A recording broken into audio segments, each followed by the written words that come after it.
Fair warning right before you listen to this podcast. Kevin and I were going to be talking about Beware the Batman, and we're going to be talking about a whole bunch of other Batman things, which is going to be really good if you're a big Batman fan. There's just only one little thing that I wanted to tell you. Kevin and I recorded this around early January, so the news about Young Justice being cancelled as well as Green Lantern the animated series wasn't known at the time. Also, it has been confirmed that Beware the Batman will be coming out around summer 2013 due to the fact that Young Justice and Green Lantern was cancelled, which is why the Batman will be coming out.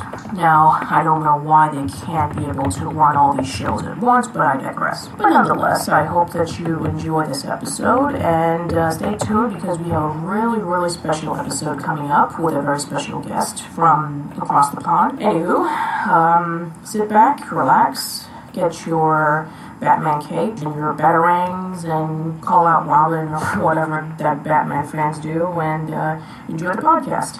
Catch you later. Old School Lane Casual Chats is brought to you by the members of oldsschoollane.blogspot.com and is associated with manic-expression.com. Coming soon, the 200-member special and the Manic Expression documentary.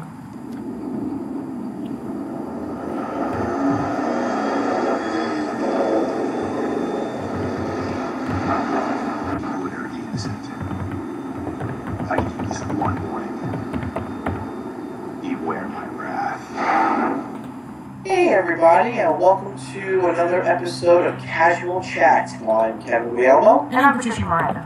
I hope everybody is doing very well. Today's podcast, we're going to be talking about, it's going to be a Batman theme. We're going to do our second impressions on Beware the Batman, the upcoming 2013 CGI series on Cartoon Network. Both me and Patty are going to give our second impressions on the show, what we think. And although we were late to the party, we're going to be talking about Batman the Animated Series. Not too long ago, the show celebrated its 20th anniversary, which I was very unaware of, because I love Batman the Animated Series. So, me and Patty are going to talk about the Batman the Animated Series. Who was our favorite characters on the show? What was our favorite episodes? So it's going to basically be a Batman theme. Yeah, and if we're nice enough, maybe we'll talk about the movies and the other animated shows. Correct. So anyway, let's get the ball rolling. Not too long ago, I did a first impressions on Beware the Batman, and there was very little information, and there still is on the show. Very sporadically, they're adding information, which I'm surprised because we're in 2013, and the Teenage Mutant Ninja Turtles, way before, way before the we saw concept art, or whatever. Nickelodeon was already talking about the show and what direction it was taking and who was confirmed. So, I'm very curious as to know why it's taking Cartoon Network or Warner Brothers so long to announce what's going on. Unless they're adding more characters, or unless they're going to add more voice actors. Just recently, Cree Summer, who you all may know of as Penny on Inspector Gadget, and as Susie Carmichael and Rugrats, and All Grown Up, was a very talented voice actress and a very, very talented singer. And she's also, a very beautiful woman. Will be voicing a character on Batman. Ironically, she was also in Batman Beyond, but I don't think her character is going to be the same, because Batman Beyond takes place in the future, and this is kind of like a modern Batman, not very futuristic from what I've seen. From what I've seen, it's going to be somewhat loosely mirrored off of the Christopher Nolan Batman films. The design of Batman is sort of loosely based, his batsuit. But there's still not that much information about the show. It's really being kept keeping under wraps, and not a lot of stuff is going on. What we can say is that it won't be having the classic Batman villains like the Joker, Harley Quinn, Poison Ivy, Catwoman, the Penguin, Two-Face. Nope, we got Professor Pig. Clock, the Riddler, disturbing as heck. All those famous Batman villains that we know. Man-Bat will not be in the show. Apparently, they're going to be taking other Batman villains, and they're going to just be revamping them and just putting them on the show. In particular, Anarchy, who was introduced in the late '80s as Batman's arch nemesis, is going to be he's not going to be the Joker, but how the Joker was sort of like the main villain in the series of like Batman the Animated Series and whatnot. He's going to be the main villain in the series. Accompanied by him will be Professor Pig and Mr. Toad, who was introduced in Grant Morrison's Batman and Robin Reborn comics, which we'll get to in a little bit. Magpie, who was actually a Superman villain, is going to be on the show. She's getting a total revamp. And Humpty Dumpty will also be on the show. So, Patty, let's hear what you have to say about it. What do you think from what you've seen and you speculate? Like, what do you think? Well, from what we've discussed about over the last few months, there really isn't that much information from the times have passed. We're a little bit concerned about the guy who's voicing Batman. We don't even know who this guy is, and the fact that he's Hawaiian. We actually made fun of the fact that he's now a Hawaiian Batman. Well, actually, I do remember him. He was in an episode of American Horror Story, the last episode, Afterbirth. Okay. Other than that, I really don't know what other stuff he has done. Right. It's not because he's Hawaiian that I'm a little worried about. No. Yeah, that's a little comment make you sound racist. There's a short teaser trailer of him. He doesn't really sound menacing. No, he doesn't. Kevin Conway, who voiced Batman in Batman the Animated Series, sounded very menacing. Now, you take in consideration that there's different incarnations of Batman. Batman Brave and the Bold was sort of, I would call it like the Teenage Mutant Ninja Turtles 1987 version of Batman, where it was a little bit lighthearted. There was some dark moments, I'm not going to lie, there was some episodes that were pretty dark. But most of the series, although I will say it wasn't as campy as Spider-Man Unlimited. No offense. I think that Batman, I think Brave and the Bold put Spider-Man Unlimited to shame. I actually love Brave and the Bold. I really appreciated that it was supposed to be a lighter incarnation of Batman during a time in which it was getting dark. And I think it's really underrated because of that. Well, I meant that it's a lot better than Spider-Man Unlimited. Anything's better than Spider-Man Unlimited. Yeah, you take two shows that are campy. At least Brave and the Bold is not campy or on top of campy on top of campy. At least it's like a roller coaster ride where we'll get a breather. With Ultimate Spider-Man, it was just, I won't even get into it. We'll save that for another podcast when we talk about Spider-Man. Oh, yes.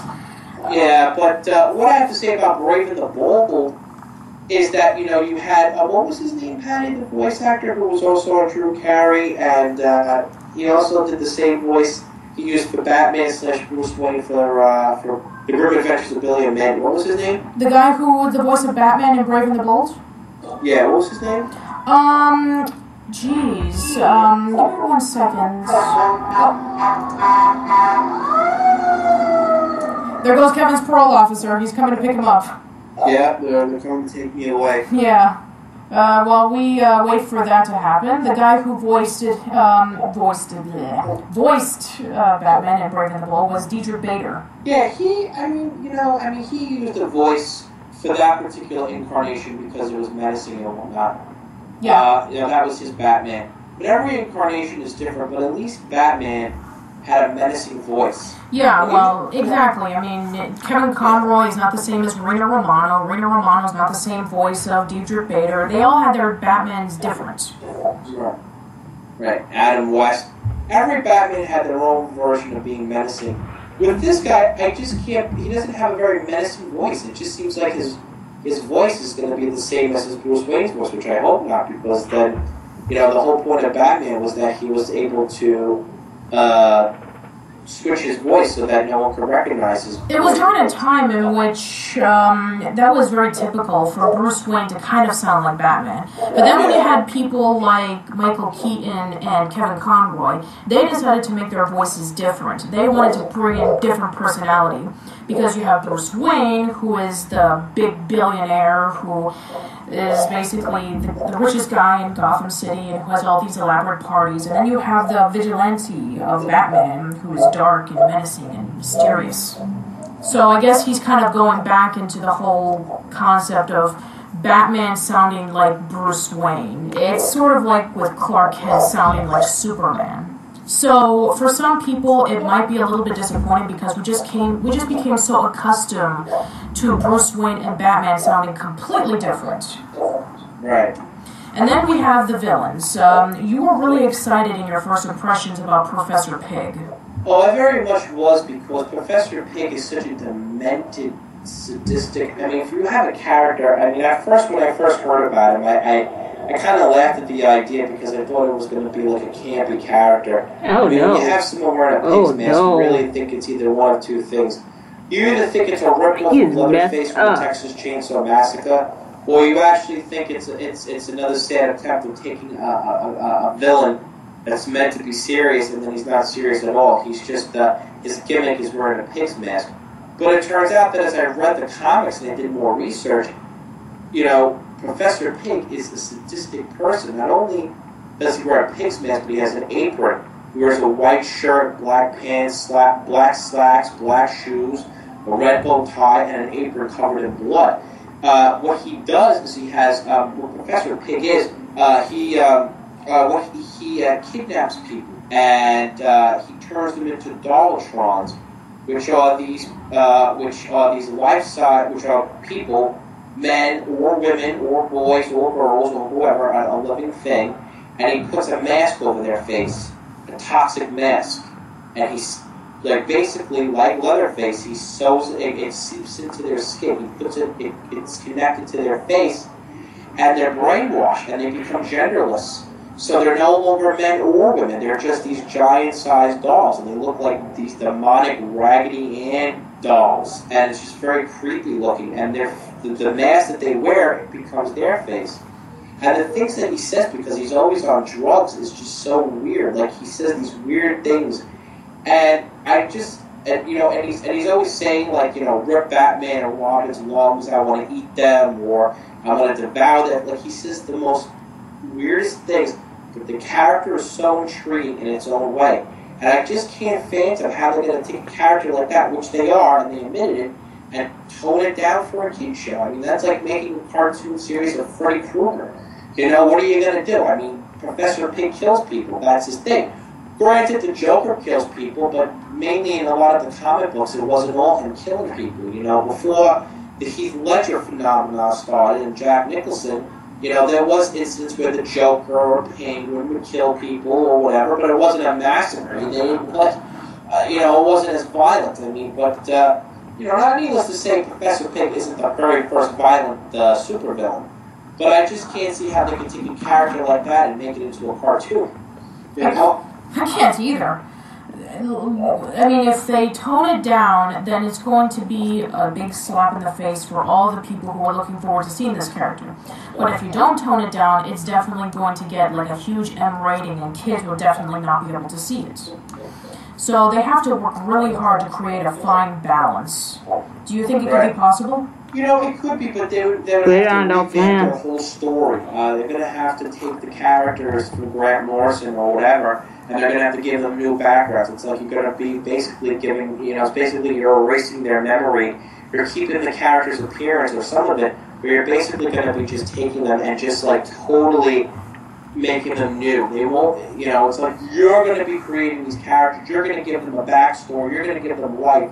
But you're just going to keep it somewhat like a homage to the original character. So it could work, but how they go about it is the question. I mean, if they're going to make, it's going to be a huge, big difference if you have somebody who uses a mask to brainwash people than using a pie in their face, or he's going to be talking weird language in the comic books, and then he's just going to talk gibberish in the series. So it's a big difference depending on how you're going to revamp them, Right. For those who want to know an interesting fact, Professor Pig was actually shown in a brief cameo in Brave and the Bold. Yeah, too bad he wasn't a villain. I really would have loved to see him as a villain. But actually, that incarnation is very, very similar to the one in the comic book. The new Batman that he's in, the Beware the Batman, it's very different. He has a very 1920-ish appearance to him. I don't know why, and I don't know why they gave him that, because, But in the Brave and the Bold, that small clip with Mr. Toad and a couple of other villains, his appearance is is the same as the comic books. Right, and it's kind of interesting that the light campy Batman has a Professor Pig that looks like in the comic books, and then you have the dark serious Batman, which has Professor Pig look completely different. And let's see, also another addition would be Alfred is going to be joining alongside with Batman, and he's going to be using guns. How do you feel about that? Well, they said they're going to tone down the guns through the Aurora shooting, so he's really not going to be having guns. Alfred, in his own way, is a kick-ass character, but, I mean, from what they described, he's going to be like Sean Connery in The Untouchables, and they said that, he's going to be not just someone that's going to sit by the sidelines, he's going to give Bruce Wayne advice and all that. Well, it really depends, I mean, he looks really young. He doesn't look like he has the gray hair or the bald hair or his appearances. He's going to have the British accent, he's going to wear the suit and all that stuff. So it's going to be very different from seeing an Alfred who was very feeble or an Alfred who, was very prim and proper to someone who would have a vest of like 8mm or 9mm and just start shooting the place. So it's a very big difference.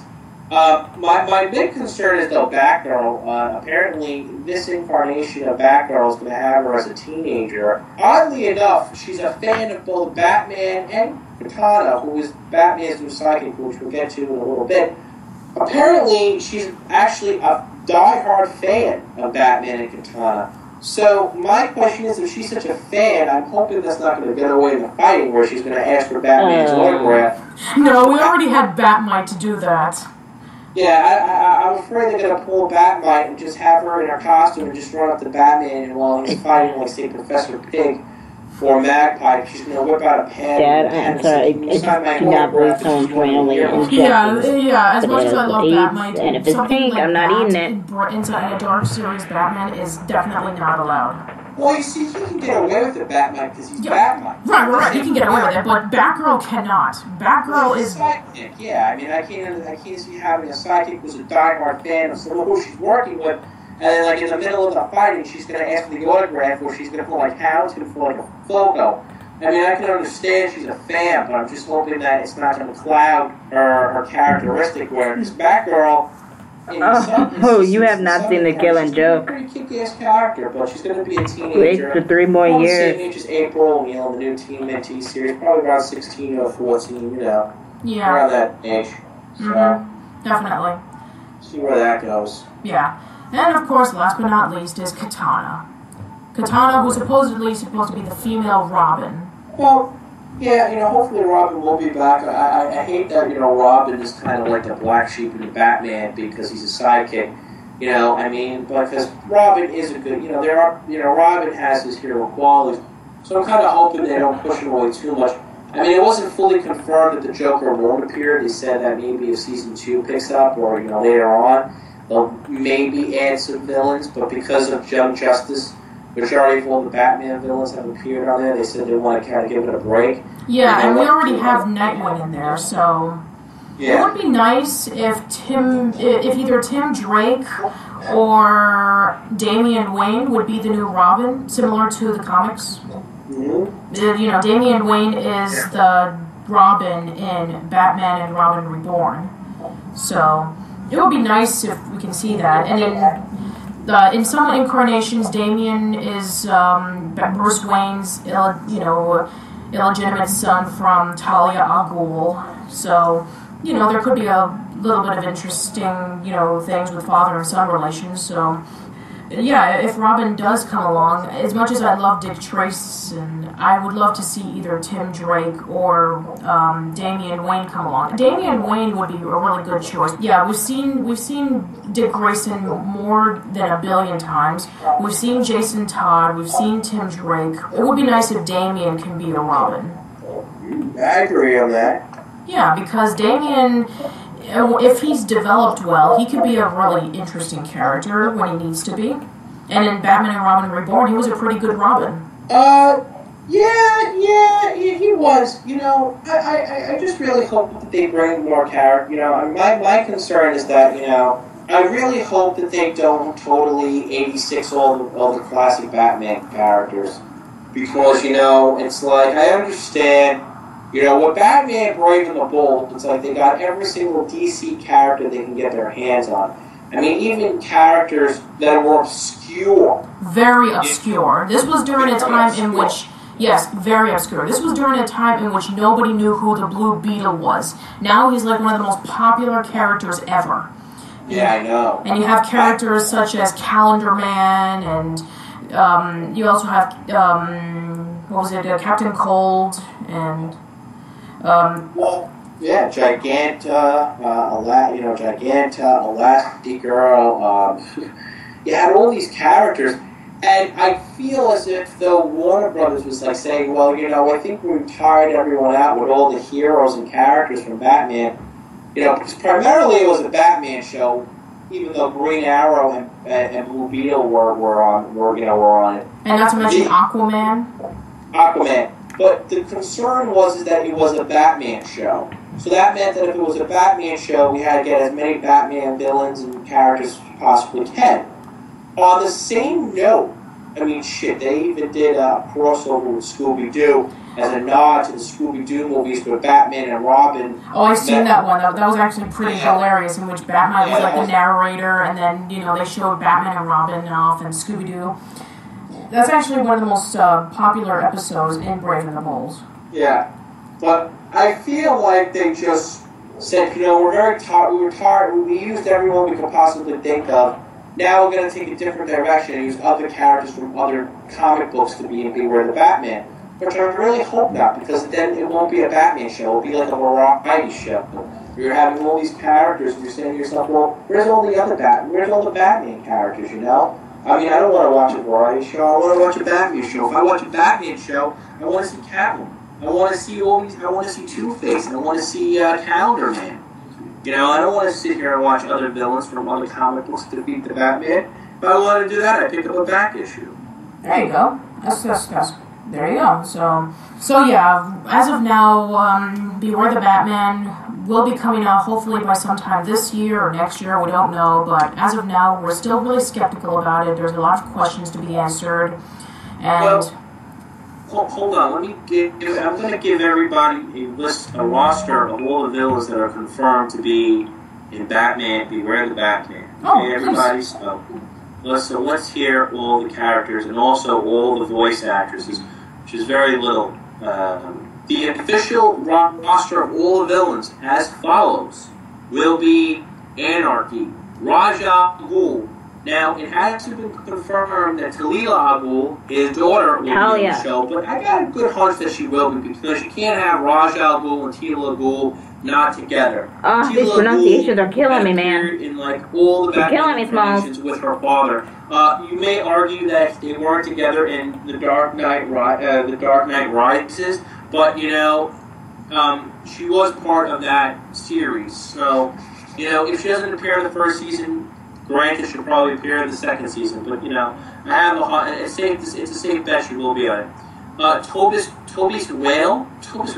I'm trying to see who he is for a minute. Hold on, because I'm very confused as to who he is really. Because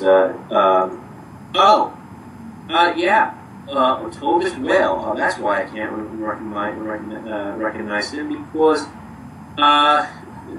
he was a villain in Black Lightning. That's very, very odd.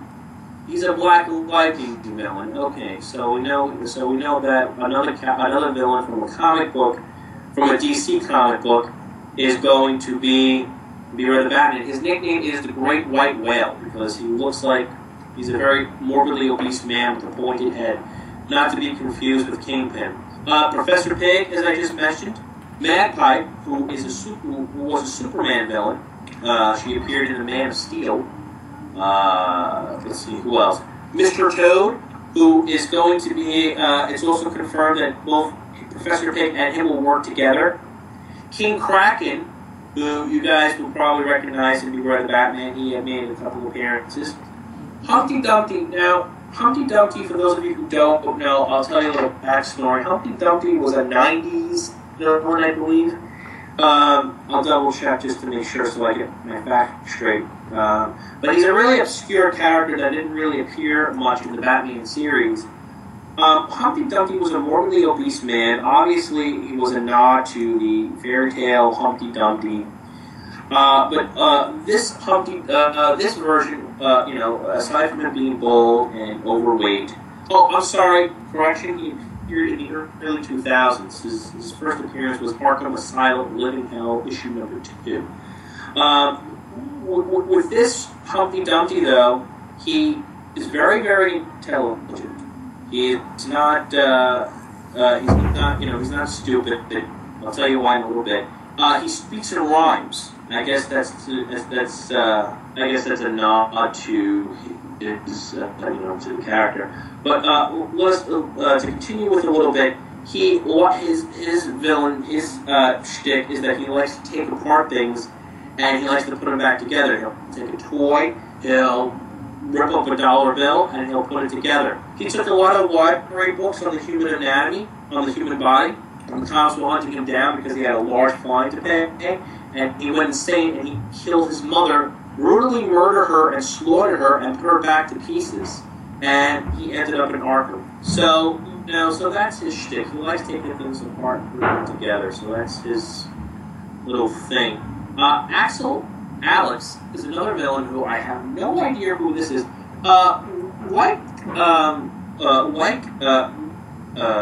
Glenn Murakami, who was one of the producers of the show, said that they really they dug really hard into the DC archive, and I can definitely tell you I've never heard of these villains. And I've been a Batman aficionado for such a long time, and I really have no idea who half of these villains are. So this is their first time to shine, so that's going to be interesting. And there's really I don't know. There's no information about him. I guess he really wasn't a big villain. All right, to get the ball rolling, as we said, Anarchy will be the main villain. Anthony Rivera will be both Batman and Bruce Wayne. Samil Montano, apologize if I said her name wrong, who is known as the voice of Mystique in X-Men Destiny and RC. She's mainly known for RC in Transformers Prime. And for those of you who play Skylanders, she's Kaylee. I'm probably butchering these names as I understand this. She's going to be Katana and Tatsi, I'm not sure. Okay. I'm not even going to attempt that. J.D. Blank will play Alfred Pennyworth and also the Batcomputer. Yuto Kiya, who a lot of horror film fans like myself will definitely recognize because he was in a shitload of horror movies, from Blade, with Wesley Snipes, to Flesh for Frankenstein, Suspiria. He was also in Barbed Wire. He was in a lot of B movies, Ace Ventura, Pet Detective, and that very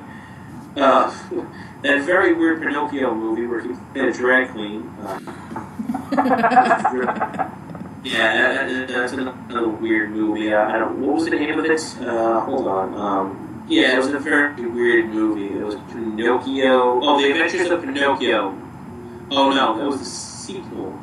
The New Adventures of Pinocchio, which was so fucking weird. Yeah, we don't want to confuse it with The Adventures of Pinocchio with Jonathan Taylor Thomas's Pinocchio. Yeah, that was a lot better movie than this, and that's very odd for me to say because it received a lot of mixed reviews in that movie. Yes. Anyway, back to what I was saying. Lance Reddick will be Raj Al Ghul, and everybody best remembers Lance from, and I really like. I think he's a really good actor. Was in Oz. He was Oz, Detective Johnny Basil.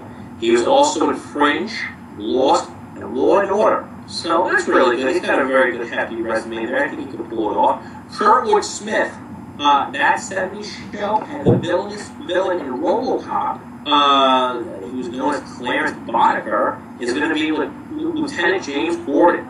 And last but not least, pre-summer, is Bethany Ravenclaw. Again, I have no idea who the hell she is, and it's not the character from Batman Beyond. So I don't know. They said that they're currently working. On building Gotham. From what they said, it's going to be a combination of live action and CGI. So I don't know how that's going to be. Yeah, it's from the creators of Green Lantern, the animated series. So we just gotta play it by ear. It doesn't even have a release date. It's in spring 2013. So stay tuned. We'll keep you updated. From what I've seen, look, I'll give it the benefit of the doubt. I like Batman. I love Professor Pig. We'll see where it goes. If it's actually.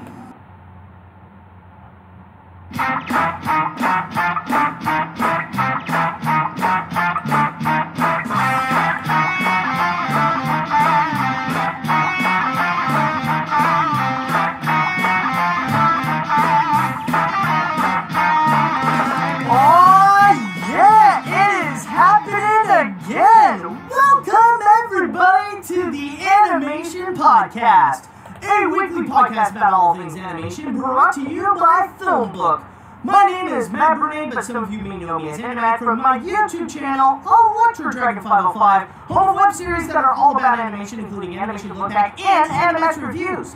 Now, if this is your first time here listening to the Animation Podcast, well, let me just say, welcome, dude. You can just go and sit back and relax, and all you have to do is just enjoy the show and listen to my beautiful voice.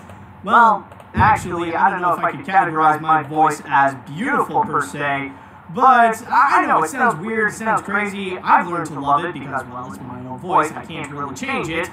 But hopefully you will enjoy my voice as well as I go and serenade you with some movie news that has happened this week. Well, specifically with some animation news.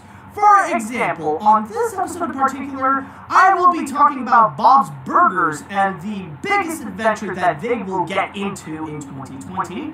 Then afterwards, we will be going into a documentary that I swear to God, it is right up my alley. Then afterwards, we will be talking about Sonic the Hedgehog and how he is jumping from one studio to another. Then afterwards, we will be looking into a Batman anime, and then finally we will end things off with Animat's Pick of the Week.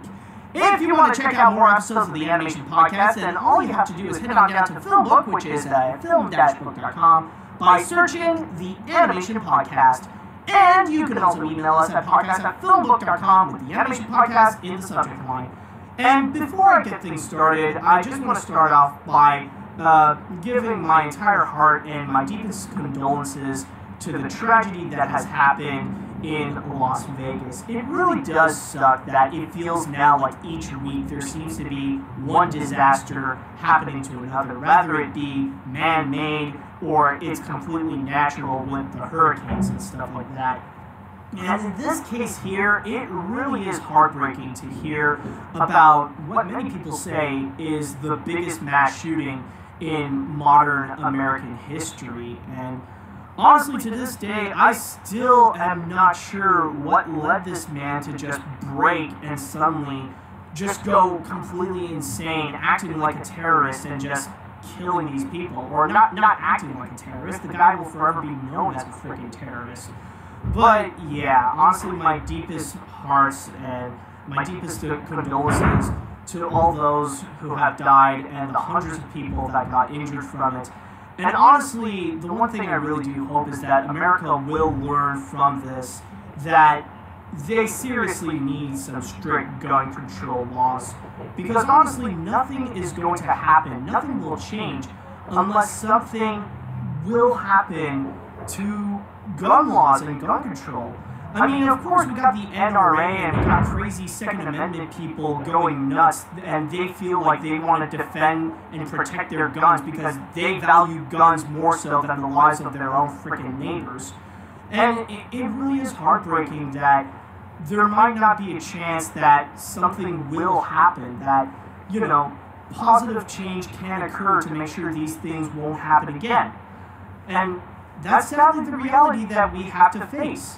Is either we have gun control or more mass shooting like this. Because I think Corey Coleman of Double Toasted said it best, that unless no actions are taken, then I'll see you guys at the next mass shooting. But anyways, now that I completely got that out of the way, let's talk about some good old animation news now. And the first thing that we are going to be looking upon is going to be regarding Bob's Burgers. Now, Bob's Burgers is so far one of the latest and biggest TV shows that Fox has had. I mean, it's been a while that Fox really had a big name animated series that really put them on the map. You know, something that can really get up in the same ranks as Simpsons and Family Guy. But luckily, Bob's Burgers seems to be the brand new thing. And it's not even associated with Seth MacFarlane in any way. So that's getting pretty popular right now. But now it has gotten so popular that Fox feels like, you know, just a TV show, it's not enough. Bob needs his own movie. Yes, 20th Century Fox has actually made the announcement that they are going to be making a Bob's Burgers movie and already set up a release date for 2020. Now, if I may go on my source here on Deadline, reading a quote from the series creator Lauren Bouchard, he has stated that we're thrilled to be invited to bring Bob's Burgers to the big screen. We know the movie has scratched every itch the fan. Sorry, I kind of misread that. We know the movie has to scratch every itch the fans of the show has ever had, but it also has to work for all the good people who've never seen the show. We also know it has to fill every inch of the screen with the colors and the sounds and the ever so slightly greasy textures of the world of Bob's. But most of all, it has to take our characters on an epic adventure. In other words, it has to be the best movie ever made, but no pressure, right?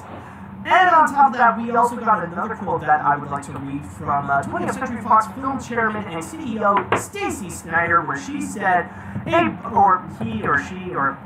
person said, pardon me, a Bob's Burgers film fits perfectly with our initiative to redouble our family and animation efforts. We're grateful to Fox Television Group Chairman Gary Newman and Dana Walden for trusting us with this beloved property, and we're so excited to be working with Lauren and his team. So overall, when it comes to Bob's Burgers and him having his own movie, honestly, I feel both surprised and not surprised. I'm not surprised because, like I stated earlier, Bob's Burgers really is a popular show. Right now, it's the latest and biggest adult animated primetime series that's really big with fans. It already has like a cult phenomenon going on. It's like right up there with Rick and Morty. So, seeing Bob jumping to the big screen, you know, it seems like a natural fit. Of course, that would happen. But at the same time, though, I am actually kind of surprised because, you know, Bob is actually getting his own movie before any of the Seth MacFarlane shows. I was honestly expecting that Fox would actually go and make a movie based on either Family Guy or even American Dad before actually moving on to Bob's Burgers, considering that Seth MacFarlane has really been an icon in terms of Fox's television programs, that there would be some kind of movie coming up.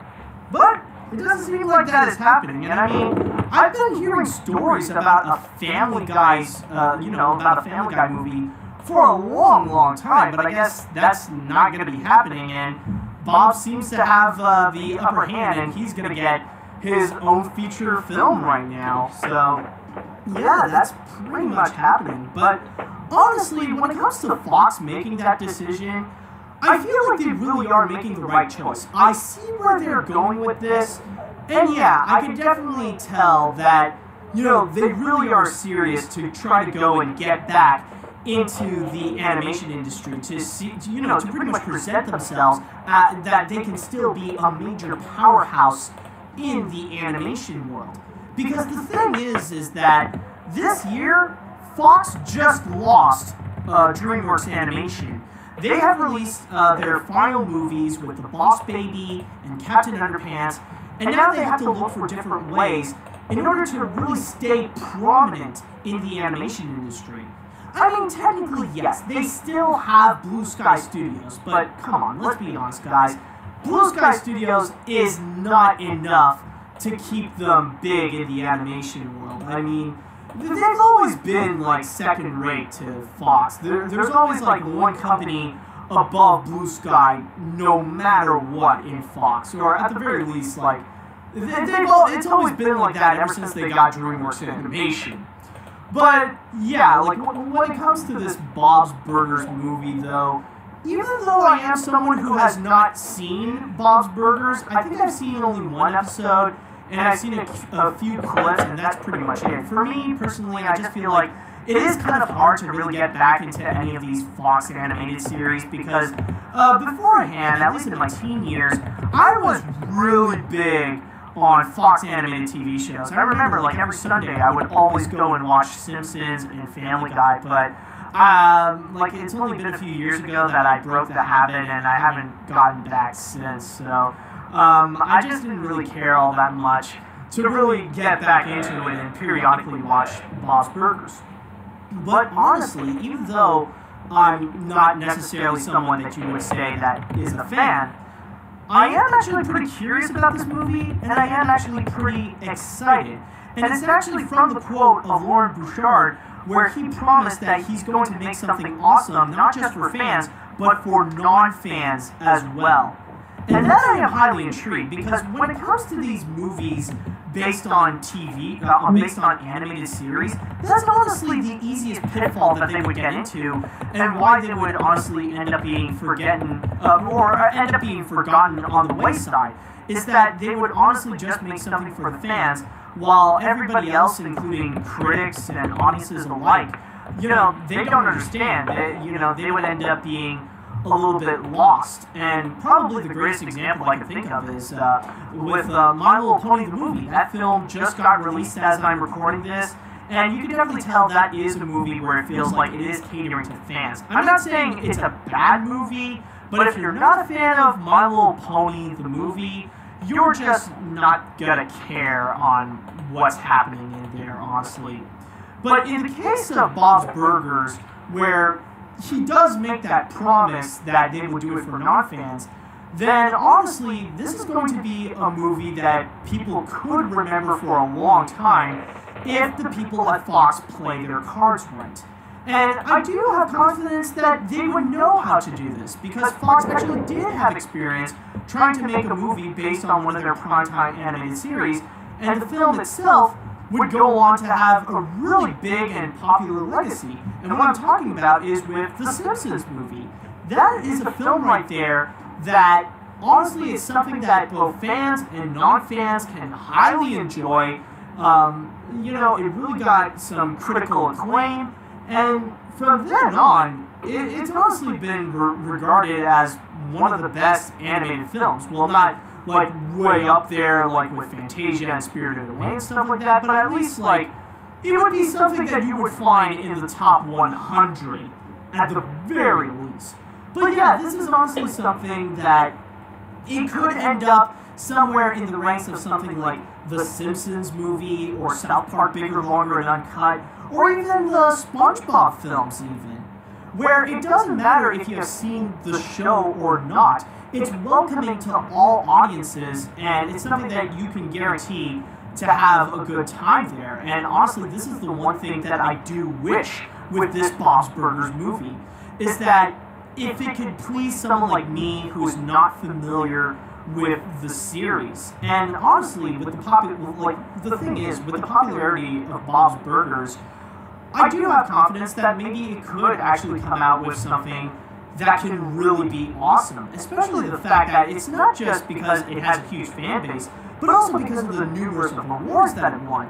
Like, I know it's always something that could be sweeping the Annie Awards, and on top of that, this year, like just a few weeks ago as I'm recording this, they actually just got an Emmy Award for Outstanding Animated Series. So that is actually a pretty big deal. So, honestly, I can totally see that this Bob's Burgers movie could actually turn out to be something awesome. So who knows how that's going to go, but I will keep my optimism up for this one, and all I'm going to do is just wish the best of luck for Lauren Bouchard, his team, and everybody at Fox to go out and make something really awesome with this Bob's Burgers movie.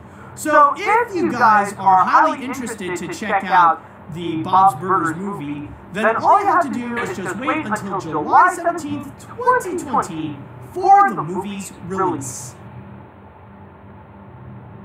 Okay, so for our next story that we have right over here, holy crap, this is something that is right up my alley. Now, this is going to be an upcoming documentary where the subject is on animation. And holy crap, I am a major sucker for those. I love documentaries that talk about animation. Rather it be something like the Pixar story, or the Up Iwerks story, or my personal favorite would be, what was it, Waking Sleeping Beauty, or another really good one just recently that came out, Life Animated. Like, they're all really fantastic documentaries right over there, and I honestly love them so much. In fact, I love it so much to the point that I actually went on to create a top 10 documentaries on animation, and I really did put in a lot of heart into that. But apparently, there seems to be another one that's coming up that is actually going to be another one that's all about animation, but the subject itself is highly interesting, and this is something that I'm just sold by the title alone. And yes, this is going to be a documentary called Welcome to My Daydream, the story of Will Vinton. And just this week, the people who worked on it, or specifically the man behind Welcome to My Daydream, Mark Evans, actually just put up a demo trailer. Because the thing is, this documentary is not fully complete. As I'm recording this, it's still in the middle of production, but Cartoon Brew actually did put up an exclusive interview and showed the trailer to this, showing how this is going to be looking into the entire story of Will Vinton. And if you guys watch my videos, then you probably know that I have actually done an animation look-back segment completely devoted to the works of Will Vinton. If you guys know, the video is called The History of Will Vinton Animation Look Back, The Best of Stop Motion. It's actually one of my longer videos. It's more than 30 minutes, so it's a long watch, but, you know, it definitely is worth it. It's an animation look back, and I do my best to make these things awesome, so definitely go and check it out after this podcast. But honestly, I have done all my research on the works of Will Vinton and what he has done, and it really is fascinating because this is probably one of the biggest rise and fall stories in animation. Because keep in mind, here's the thing with Will Vinton. This is the man who coined the phrase claymation. In fact, there are some people that I know that instead of calling the medium stop-motion animation, they would legit just call it claymation. Like, they would look at something like Coraline or Kubo and the Two Strings and they'll say, oh, it's a claymation movie. It really did define a generation, and especially bringing up such unforgettable characters that really were icons of that decade. Like, this is the man who created the California Raisins. And on top of that, he also did plenty of other work. He collaborated with Michael Jackson on several commercials, and even lent a helping hand for the movie Moonwalker, where you see Michael Jackson dancing with this giant rabbit, and then there's also the little segment where Michael goes on this crazy adventure. And on top of actually making claymation TV specials, whether it be for Halloween, for Easter, or even for Christmas. And on top of like different TV shows as well, like the PJs, for example, or even like other commercials like The Noid, and they even jumped into computer animation with the M&M's guys, where they really brought them to the third dimension and defined what these characters are today. But sadly, what ended up happening was that Will Vinton ended up becoming too big for his own good, down to the point where he is way too overstaffed, and the shows were not really making as much money as he was hoping for, which ultimately led him to sell the company completely to Nike founder Phil Knight, and ultimately put his son in charge, and ultimately turn it into what we know today as Leica. Now, I'm not saying that Phil Knight and Travis Knight are the villains in this case. I mean, they definitely do work hard, and they made Leica into an amazing company. And I really do admire Travis Knight because not only is he a CEO, this guy actually works very hard in the creative front as well as the head of animation on every single one of their movies, including being the director of Kubo and the Two Strings. But with all that said, allow me to also read you a little bit of quotes from Mark Evans himself on what he would say why is it that he's making an entire documentary on Will Vinton. He stated that this, going by source here on Cartoon Guru, of course, the nostalgia of Will's works brought me right back to being a kid and discovering his work for the first time. What sold me, though, is that Will has truly a great story. I don't want to give away too much of the movie for people that don't know the story, but I became really excited about the potential for a movie when I realized how much material there is to work with, and that is certainly true. And on top of that, not only will Mark Evans be talking to Will Vinton, but he has gathered so many different interviews, and he even interviewed some people that used to work for Will Vinton. And going back into my source, it says Evans has already recorded interviews with dozens of Vinton's associates, friends, and colleagues, among them former Vintoners like Hey Arnold creator Craig Bartlett, Oscar-winning animator Joan Grass, Stratacut animation inventor David Daniels, Rogue One animation supervisor Hal Hickel, and animator Chuck Duke, the guy who is currently working on many different big-name stop-motion films, like he has previously done Frankenweenie, Fantastic Mr. Fox, and now is at work on The Isle of Dogs. But with the trailer that they presented, there are also some other big-name animators in there as well. Like, I actually saw that there was an interview with Bill Plimpton, and there was also an interview with Aardman's Peter Lord. So, of course, there's going to be plenty of recognizable names on, that are being interviewed as well. But some of you might be curious about two in particular that they would get an interview, and that is actually with the Knights, with Phil and Travis. And Cartoon Guru actually did ask the question right over here, saying that, will Leica Chief Travis and Phil Knight participate in the documentary as well? Evans certainly hope so. We have not connected with them yet, but I'm very hopeful to have their participation in the film. I really admire what Travis has done with Leica, and am, of course, a fan of his works. And it even stated right over here that, considering that it is in the middle of production, it could be highly possible that in the future, Mark Evans is actually going to be opening a crowdfunding campaign to help with some additional fundings to finish up the film. And if that ever happens, if Mark Evans opens up an Indiegogo or a Kickstarter, can you guys do me a favor and please tell me immediately if that's going to happen, because honestly, I am going to give my money to this no matter what. This is something that I am fully sold into, not just by the title alone, but looking at the trailer, it does look like it's a huge, ambitious project. It looks like it could end up becoming something that could be amazing. So I am honestly really excited to see what this is going, what this could potentially be.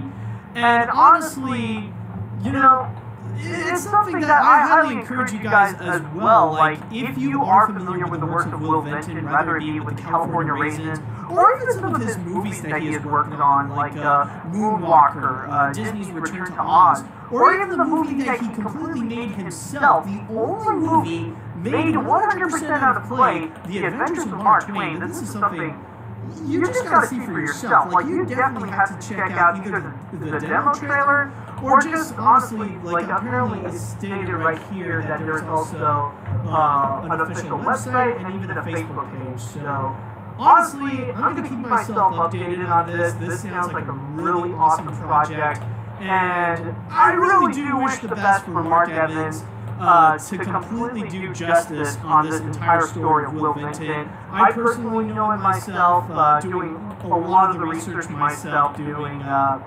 learning about the history of Will Vinton. And yeah, it's going to be nice to know, like, what Will Vinton has been up to lately. And it's going to be a really nice update to this fantastic story. So there's no release date for it yet, but yeah, honestly, I'm really excited to see what's up with this.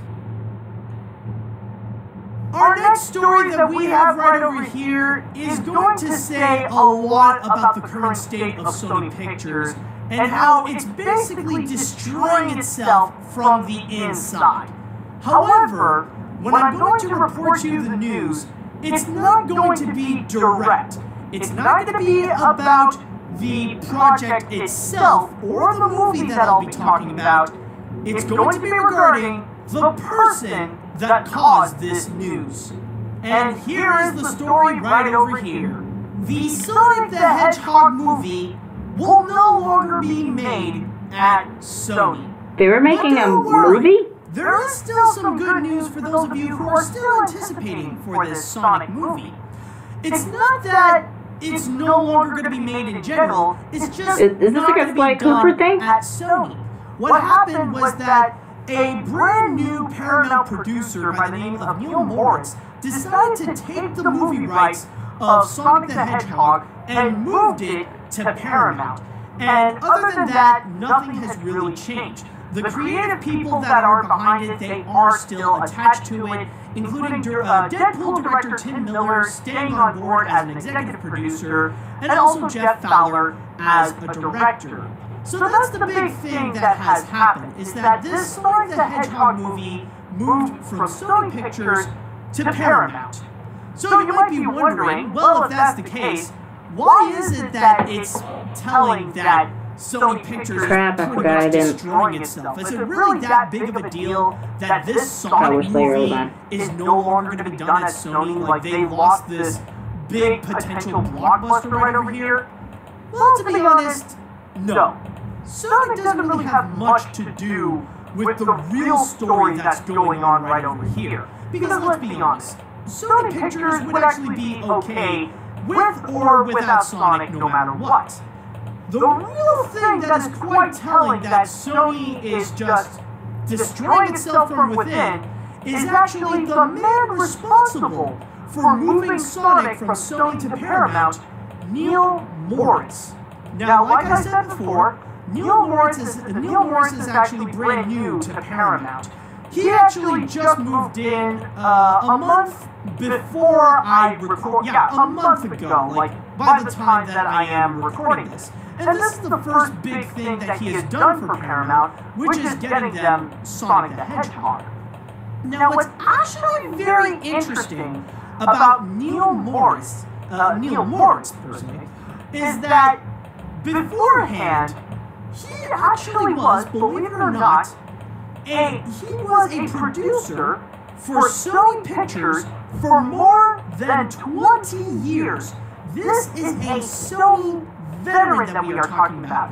This is the man who has produced many of their big-name films, including 21 Jump Street, Men in Black, like not just the one film, but like the movie franchises, also like the series of 21 Jump Street and Men in Black. But he also financed I Know What You Did Last Summer, I Am Legend, Goosebumps, Sweet Home Alabama, and so much more.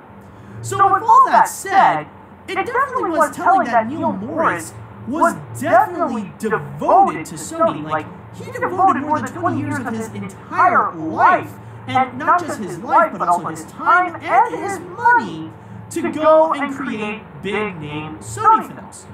So the big question remains, how is it that he decided to leave Sony. What made him draw the line to say that he doesn't want to work at Sony anymore and move on to Paramount Pictures?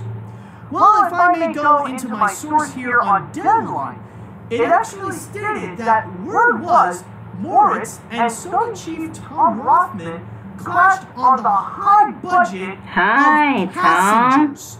Now, if you guys may recall Passengers, it was a recent movie that starred Chris Pratt and Jennifer Lawrence, where the two were stuck in a giant spaceship in the middle of space, and let's be honest, it was kind of stupid, you know? Like, it was just a pretty dumb movie, just like the way that it's made, the script, and everything about it just felt dumb, really. But anyways, let me go back into my the source here, per se. It stated that, yes, right over here, that they clashed on the high budget of that $120 million movie. And when Moritz didn't want to make it for substantially less, which is around $80 million, he invoked his rights to shop the film. He would have had a buyer in Jeff Robinov's Studio 8, whose films are released for Sony. Sony proper made the film at that budget, but the studio's leverage was lost, and the relationship stained after that, sources stated. So after that big feud with Passengers, and ultimately, it didn't really end up becoming a big hit. Like, it's not a flop, but it didn't really make that much money for Sony Pictures to begin with. So after the whole fiasco with Passengers, it really soured the mood for Neil Moritz and his relationship with not just the company, but especially with the president, Tom Rothman. So he decided to quit the company after more than 20 years and move on to Paramount Pictures to go and finance their films right over there under his original film banner. So that's kind of the big story that we got here, is not only that Sony lost Sonic the Hedgehog, though like the real big story is the fact that they lost a loyal producer, someone who spent so much time at Sony to go and help create their films, and suddenly the relationship just got completely destroyed after a heated battle with one movie, to where he would just move on to work at another company and pretty much sabotage them in a way by taking away projects like Sonic the Hedgehog. But honestly, if there's one thing that I have learned about this entire article right over here, about this entire story with what happened with Neil Moritz and Sonic the Hedgehog, is that honestly, if Sony Pictures would ever want to go and improve themselves, if they want to save their reputation or anything like that, they have to fire Tom Rothman ASAP. Because the thing is, you might have heard stories about how there are so many creative people, like actors and directors, that wouldn't want to be caught dead in a movie that is distributed by Sony Pictures. But the thing with Tom Rothman, and what makes him so dangerous for Sony, is the fact that he would actually turn off producers and financiers. And this is actually due to the man's gross incompetence and just the fact that he would constantly act like a freaking idiot, where you can tell that he is so desperate for the money and, you know, just to make a quick profit for Sony Pictures. Like, he's the kind of guy that just wants to go and, like, he wants everything now. He wants to make everything a hit right now and to get the money as soon as possible. Like, he doesn't think in the long run. And it really is dangerous for Sony Pictures. Like, I swear to God, I believe that Tom Rothman alone is the reason why Sony Pictures never really recovered after the Sony hack. And I mean, this is the man who's pretty much responsible for many big flops at Sony Pictures. This is the reason why, like, the reputation of Sony is pretty much dead in the water right now, especially releasing flop after flop after flop. And whenever a movie does make an actual profit, it only made chump change in terms of Hollywood movies and stuff like that. Like, this is the man who's pretty much going to make sure that you're never going to see Paramount like be up there in the ranks of like Disney or Universal or Warner Brothers or any of those big companies that actually know what they're doing. They need to fire this guy ASAP. And I feel like the more they keep Tom Rothman, the more Sony is going to destroy itself from within.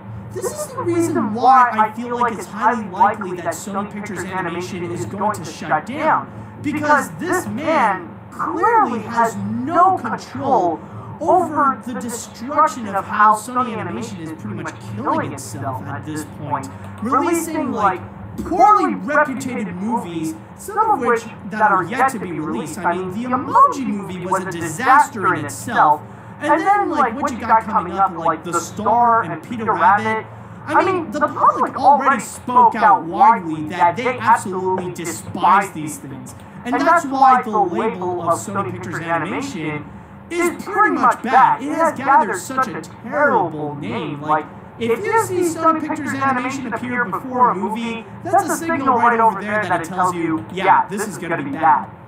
But if there is one big event that I am certain that will happen under Tom Rothman, is that I can totally see Marvel stepping in, pissed off at Tom Rothman with his incompetent, ignorant attitude, and they're just going to completely take away all of Sony's rights in order to create Spider-Man movies. Now, this could probably be because that they could be pissed off about what's going on with the production of Venom, or the animated Spider-Man movie, or with that Black Panther and Silver Saber movie. Like, they could be not pleased with it whatsoever, and they just want to go and take away the movie rights right over there and just keep it on their own so that they can produce their own Spider-Man movies without the help of Sony Pictures whatsoever. I can guarantee you that's going to happen with Tom Rothman. I mean, he's already turned off a lot of producers and a lot of financiers, so it's not going to be hard to imagine that he could potentially piss off Marvel Studios in any random way possible. So that's kind of the big thing. They need to get rid of Tom Rothman ASAP if Sony Pictures wants to save their reputation. Otherwise, it's either Tom Rothman needs to go, or Sony Pictures in its entirety will rot into its core. Honestly, this is just a plea for help. They need to get rid of Tom Rothman. That's the moral of the story. Just freaking get rid of Tom Rothman, period. Okay, so our next story that we have right over here, we're going to be going to the New York Comic-Con. And there have been several announcements that have been made, but there's one in particular that does actually seem to be very interesting. And this is actually regarding the next animated direct-to-video Batman movie. Now, the one thing that actually does make it stand out is that this is going to be done in Japan. So yes, we are legitimately going to be getting a Batman anime. But this is just going to be a movie, though. This is not going to be like an entire animated series, just keep in mind. So, what is this going to be about? What is it going to be called? Well, interestingly enough, they actually decided to look at the Lego movies that have been released this year. You take the Lego Batman, you take the Lego Ninjago, you mix them up together, you take away the Lego aspect of it, try to make it a lot more serious, and there you have Batman Ninja. Now, if I may read my source here regarding the panel that they were presenting at New York Comic-Con, in my source here at CBR.com, it stated, Warner Brothers Japan and Warner Brothers Home Entertainment team, Warner Brothers, sorry, I think I read that wrong, Warner Brothers Japan and Warner Brothers Home Entertainment team for an eye-popping addition to the Batman animated legacy with Batman Ninja, a spectacular all-new anime film coming in 2018. Be among the first to witness the premiere of colorful footage for this imaginative take on Batman and many of his connected characters. Panelists will include director Junpei Mizuzaki, the character designer of Afro Samurai Takashi sorry, I think I read that wrong. Takashi Okazaki, screenwriter Kazuki Nakashima, English language screenwriters Leo Chu and Eric Garcia, and some potential special guests. Now, I would like to give you guys a little bit of a heads up that this will not actually be the first time that Batman is actually going to be entering into the realm of Japanese animation.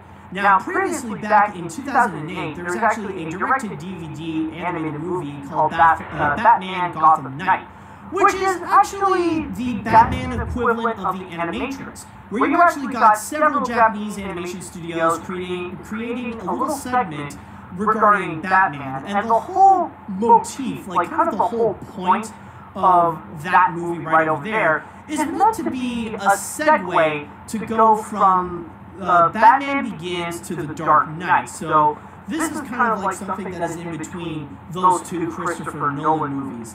Imagine, it's pretty much, the best way to put it, it's like, not only is it the Batman equivalent of the Animatrix, but it's also the Batman equivalent of Genndy Tartakovsky's Star Wars Clone Wars, in a sense. But yeah, so far the only things that we have seen, though, is that people at the New York Comic Con, they have actually witnessed some footage on Batman Ninja, but they're not allowed to post it online yet. So what the public got is actually this really cool poster, and you also get to see two figures of the Batman Ninja version of Batman himself and also the Joker.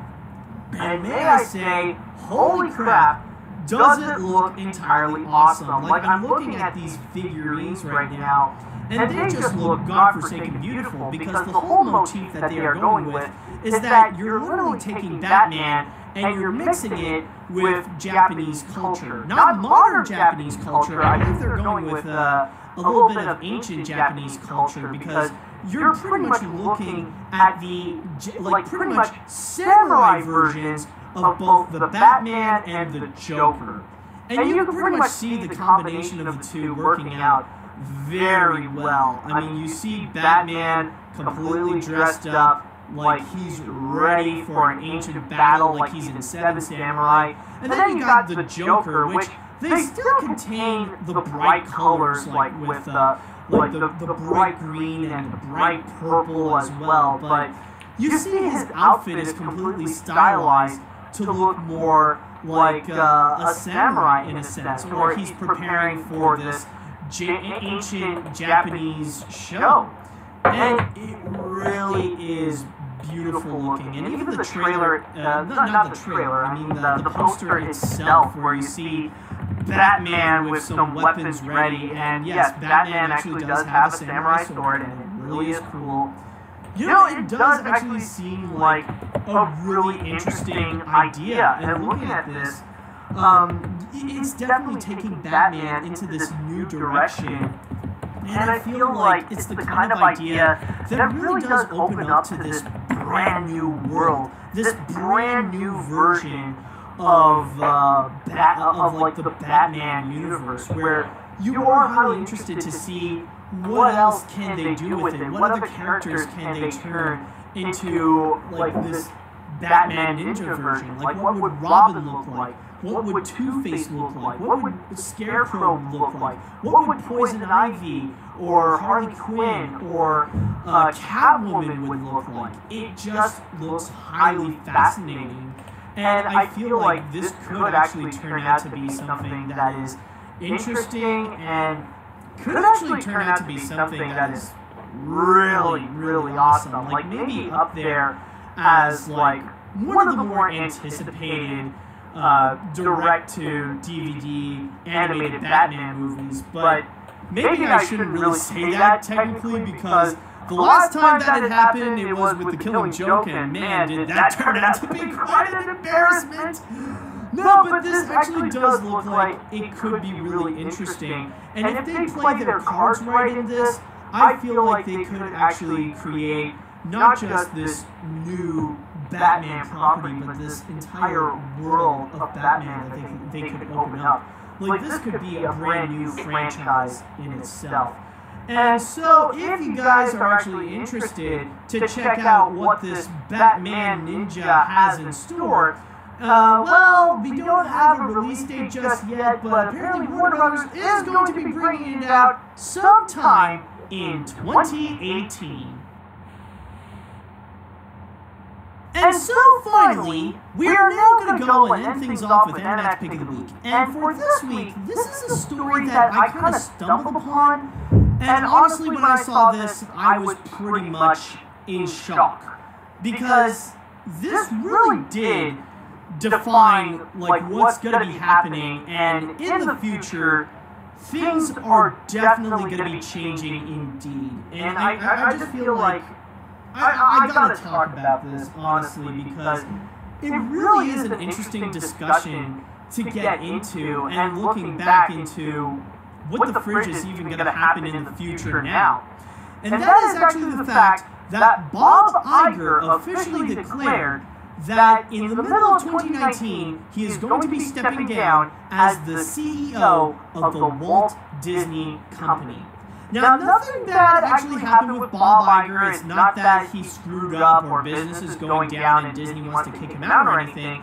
It's actually mainly due to the fact that his contract was about to expire. Because originally, he was supposed to leave in June of 2016, but if I may read my source here in the Daily News, it actually stated that his contract was originally supposed to expire in June of 2016, but he was given a 3-year extension as a consultant that paid $2 million for each of the first 2 years and $1 million for the final year. So basically, Bob Iger stayed for $5 million more. Like they gave him $5 million to stay until 2019.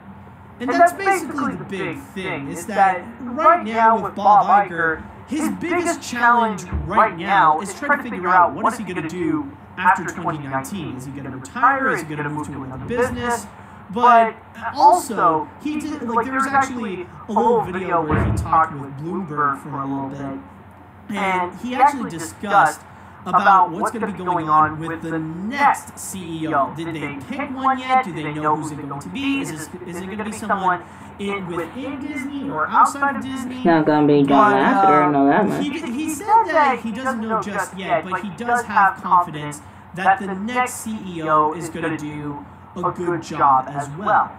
And honestly, for me, I feel like this is a huge shocker. And when I would look into the 2020 decade and afterwards, I feel like now the future is going to be a bit of a big mystery. Now, I know that technically his involvement with, the involvement of the next CEO is not going to be taking full effect until probably years later, like I would say sometime in either 2022 or 2023.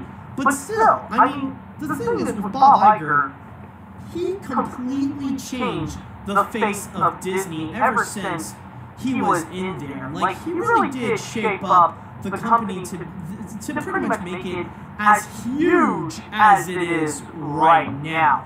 And I mean, of course, his biggest contribution that he did to the company ever is the fact that he purchased both Lucasfilms and also Marvel.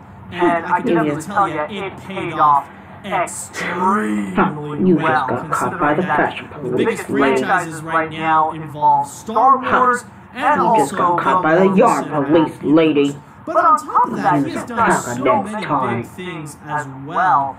And I mean, I don't even know where to start. Like, also rebooting Walt Disney You just got caught by the fashion police lady. As big as it is right now, You just got caught by the yarn police lady. Even bigger than it is before, Buy a like, pack, I like the the involvements of Marvel. Buy a pack, I like the pattern says next time. Like with Galaxy's Edge coming soon, but also completely rebooting Disney's California Adventure to make it worthwhile to actually go there, and on top of that, also creating Shanghai Disneyland in general. I mean, the thing is that what Bob Iger did is that he picked up the slack that occurred at the end of Michael Eisner's era and pretty much made the company completely huge. So, going from this CEO to another, I feel like, yeah, we're going to be seeing some huge changes going on at Disney. And honestly, after all that we've been through with Bob Iger, like with him helping out making Disney as big as it is today, really getting back to its former glory as the #1 family entertainment company, you know, I just feel like, holy crap, what's going, you know, I just feel like it's an interesting discussion. Like, you can leave your comments down below what you think is going to happen after Bob Iger steps down and we're going to have a brand new CEO, what's going to be happening there, but man, I mean, after all that he has done for the company, it's like, you know, it just feels pretty sudden that now he's gone and we're going to be entering a new big chapter. Like, this is why I want to discuss this, is we have to have this realization that change is going to be happening very soon. And, like, Bob Iger definitely did seal his legacy onto, you know, to the Disney family, to the Disney Corporation. And it really is quite phenomenal to think about. Now, maybe he'll go into it a little bit more when he actually does step down in 2019, but man, this is, you know, this is awesome. So, yeah, that's kind of the big thing that you can have among yourselves with some big interactions. Just have a little bit of a talk on how you feel what's going to happen after 2019 when we're going to get a new CEO, and how do you feel about Bob Iger's legacy with Disney? Do you think he did a good job with Disney, or are you not pleased with what Bob Iger did and you prefer the older times like with Michael Eisner or something like that? But who knows? But man, holy crap, how time flies. But yeah, I think when he's going to be out, I think I will miss Bob Iger. But anyways, that is pretty much going to be it for this week, so I just want to say thank you guys so much for listening to this episode of the Animation Podcast. You can go and find more of my work on film-book.com. All you have to do is search for Webtoon or the Animation Podcast. You can also go and find me on Twitter at Animat505. And by the way, if you have listened to this podcast on iTunes or any other podcast service, there is one thing that you can do, and that would actually be great for you, is that you would have to go and rate and review this episode. Simple as that.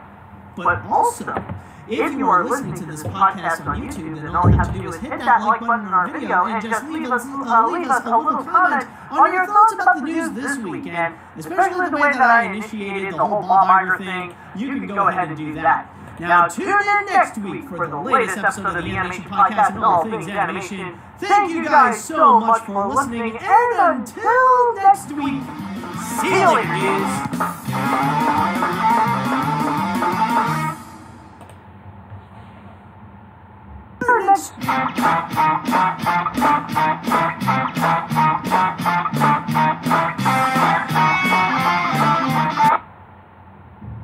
Old School and Casual Chats is brought to you by the members of oldschooling.blogspot.com and is associated with manicexpression.com, the website where you can truly express yourself.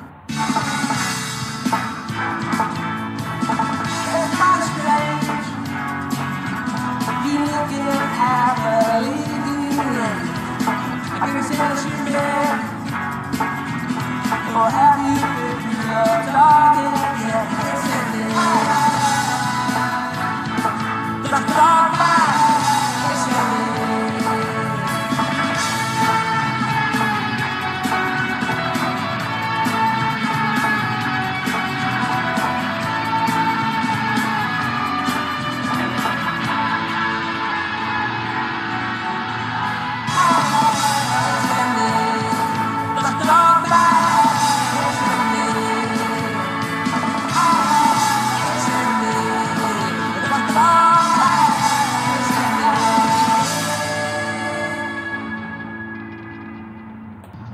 aboard to this week's episode of Casual Chats.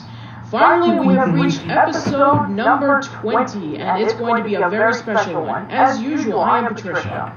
And And today we have ourselves a very special guest.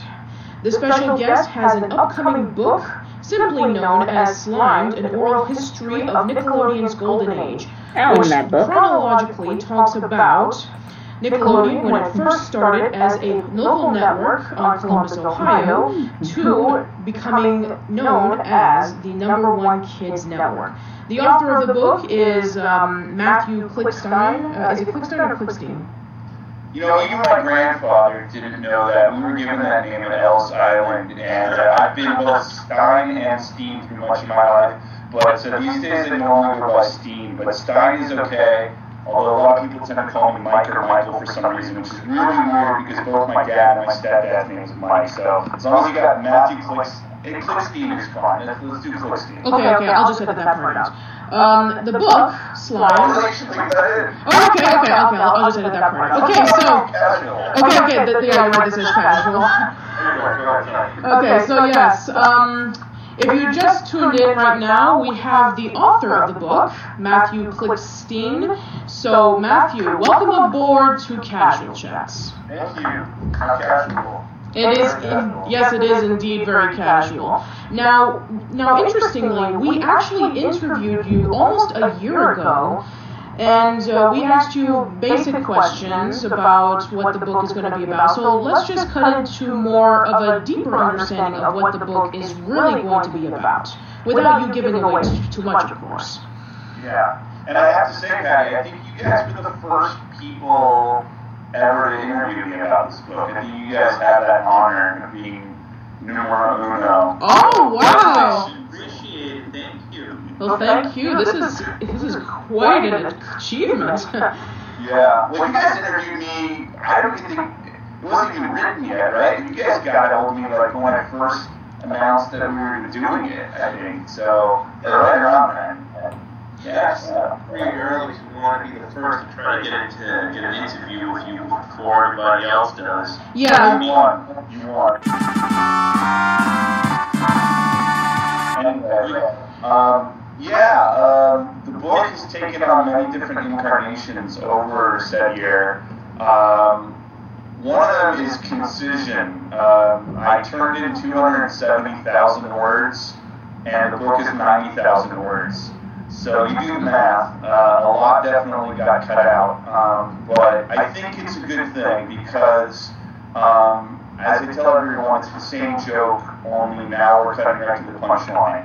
I think that there's enough information out there already that really gets into the nitty-gritty of how these shows originated, where a lot of the names for characters came from, and some of these other things, especially over the year. There's been reunions, and there's been a lot more things like what you guys are doing, and a lot in BuzzFeed and what have you. And, so I'm really cutting right to the stuff that you really haven't heard yet, and some more of the intimate details about the people themselves, what they went through, their experiences.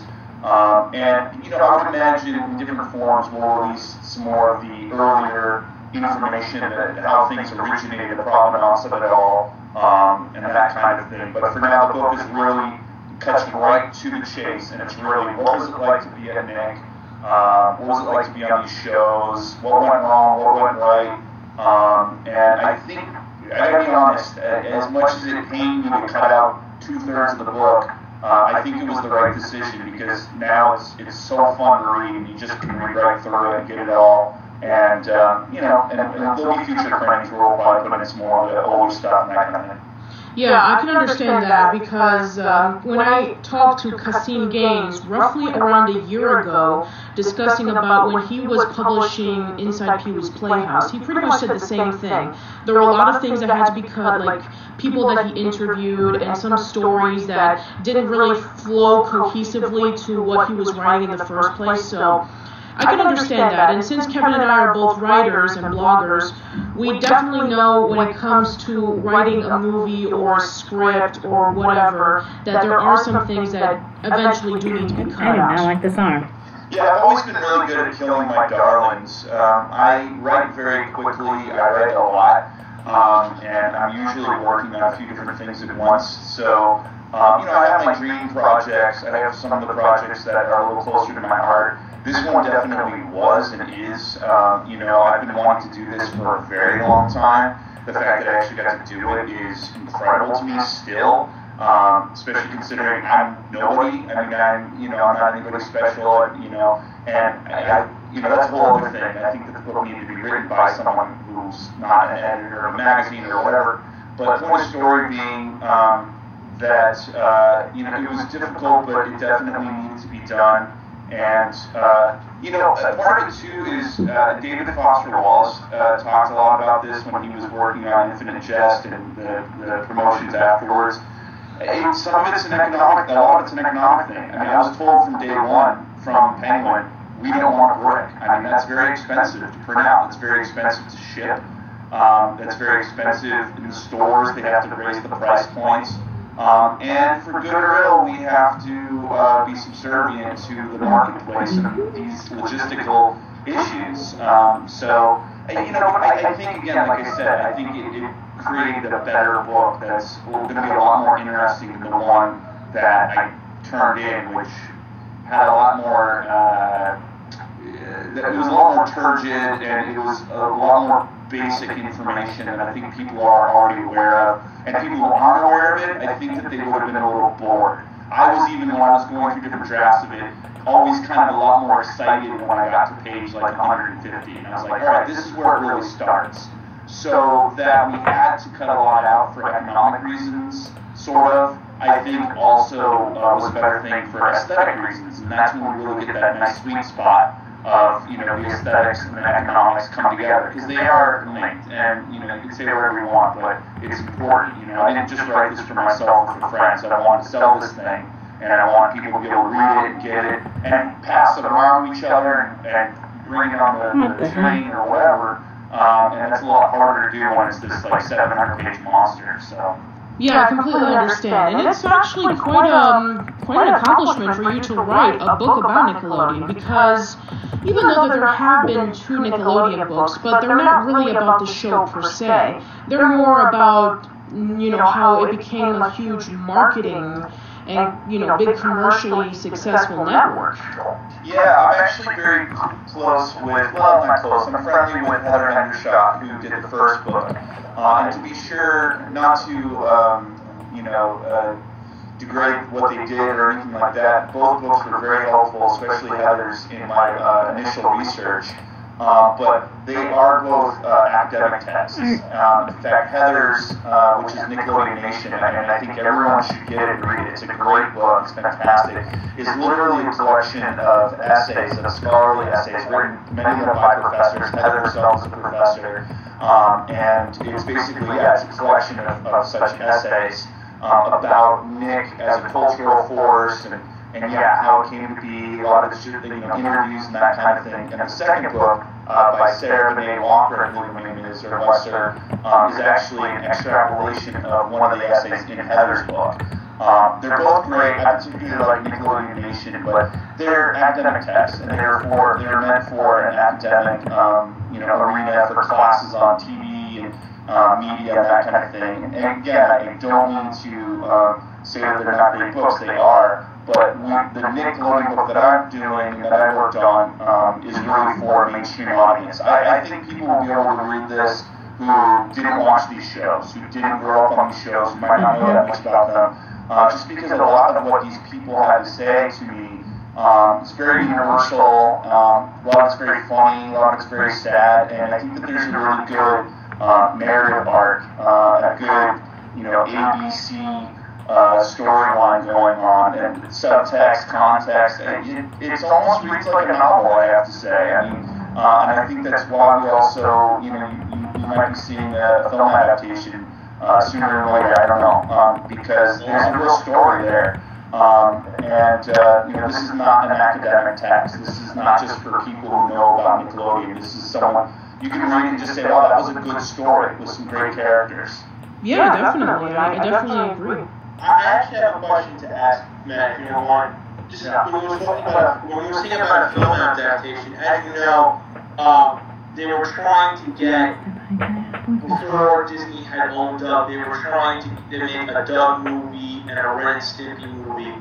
And I've always wanted to ask this to like a fellow Nickelodeon fan because I get like different answers. What would you think? I mean, it's all topic, but how would you feel if they were to make? And I'm not talking about Disney stuff. I'm talking about like Nickelodeon at the time. How would you feel? Or how do you think it would be if they actually did go forward and make a Ren and Stimpy movie and a Doug movie? But those are two very different questions, but good ones. I never really thought about it before.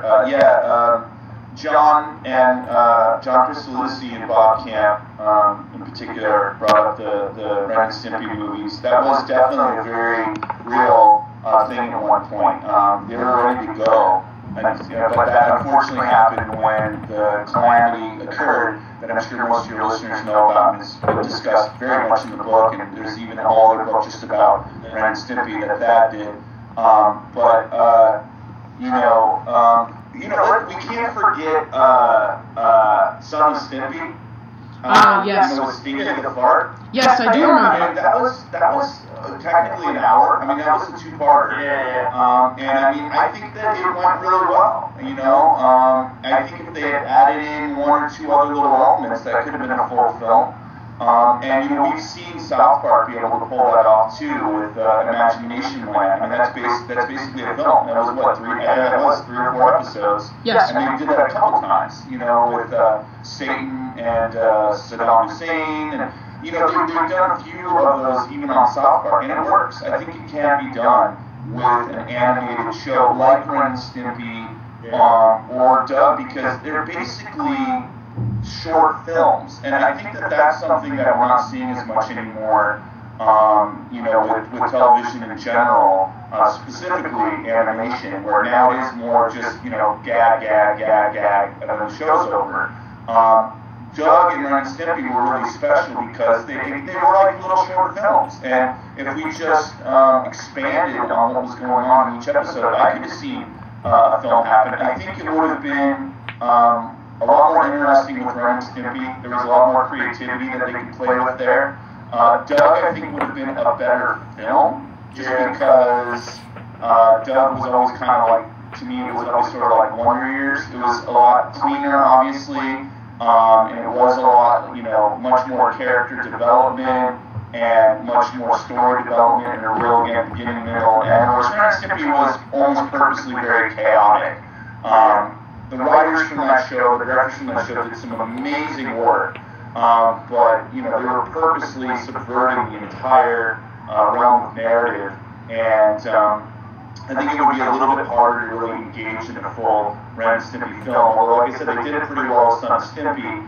I think Doug would be a better film. I think Ren and Stimpy would be more creative and funnier, though. Yeah. Yeah, I think so too. And also another movie that almost was to be one, but it never did, was there was going to be an Adventures of Pete and Pete movie, and then Will McRobb and Chris Viscardi decided to do Snow Day instead. That's actually a really interesting story. I'm actually not too familiar with what's been reported on the background of that, but what Will, Chris, Albie Hecht, and some of the other executives and people at Nick told me was that Snow Day was actually supposed to be basically the Pete and Pete movie. And if you watch it close enough, you can really see that the character dynamics between the brother and sister, there's a real Pete and Pete element there. And that it was originally going to be the Pete and Pete movie, but was obviously greatly changed. Well, guys, this is it. We actually finished ahead of schedule. Usually it takes 2 hours on this thing. Thank you guys so much for watching. Please follow the links in the description if you want to read this masterpiece up front. And I will see you next Thursday. Bye.